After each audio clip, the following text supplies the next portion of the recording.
Di tengah reruntuhan Gaza dan suara deru jet tempur Israel, satu pesan tegas datang dari kelompok Hamas, kami tidak akan melucuti senjata, kecuali Palestina merdeka. Pernyataan ini mengguncang diplomasi global dan menggagalkan peluang gencatan senjata. Tapi, mengapa Hamas begitu keras kepala?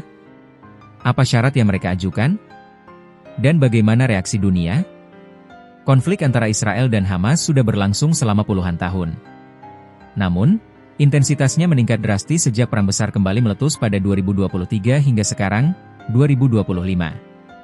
Hamas, kelompok yang oleh Amerika Serikat, Inggris, dan Uni Eropa dianggap sebagai organisasi teroris, terus melakukan perlawanan bersenjata. Sementara Israel, di bawah pemerintahan Benyamin Netanyahu, bersikukuh bahwa Hamas harus dilucuti sebelum ada gencatan senjata.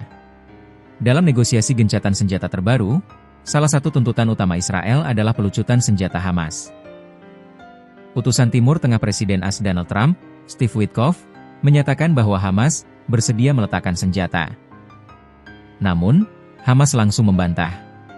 Mereka mengatakan tidak akan menyerahkan senjata sebelum berdirinya negara Palestina yang merdeka dan berdaulat penuh, dengan Yerusalem Timur sebagai ibu kota. Desakan tak hanya datang dari Israel dan AS. Negara-negara Arab seperti Mesir, Qatar, dan Uni Emirat Arab juga mulai mendesak Hamas untuk melucuti senjata dan menyerahkan kendali Gaza kepada otoritas sipil. Sementara itu, negara-negara Barat seperti Prancis dan Kanada menyatakan niat mengakui negara Palestina, dan Inggris bahkan memberi tenggat waktu hingga September kepada Israel. Namun bagi Hamas, senjata adalah satu-satunya kekuatan tawar yang mereka punya. Mereka menolak tuntutan pelucutan senjata sebagai syarat awal. Menurut Hamas, hanya jika negara Palestina berdiri secara resmi dan berdaulat, barulah perlawanan bersenjata bisa dihentikan. Mereka menginginkan 1. Pengakuan resmi atas negara Palestina, 2. Yerusalem Timur sebagai ibu kota dan 3. Penarikan penuh pasukan Israel dari tepi barat dan Gaza.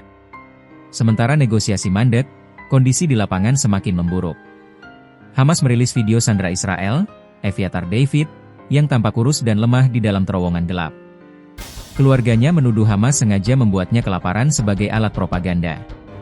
Badan PBB mencatat lebih dari 1.300 warga Palestina tewas hanya karena mencari makanan. Kebanyakan dari mereka ditembak oleh militer Israel saat mengantre di pos distribusi bantuan yang bahkan didukung oleh AS dan Israel sendiri. Kini dunia berada di persimpangan.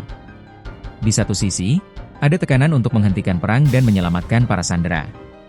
Di sisi lain, ada tuntutan akan keadilan sejarah dan hak bangsa Palestina untuk merdeka. Apakah Hamas akan bertahan dengan senjata mereka hingga dunia mengakui Palestina? Ataukah tekanan internasional cukup besar untuk membuat mereka menyerah? Dan apakah Israel benar-benar siap menerima solusi dua negara?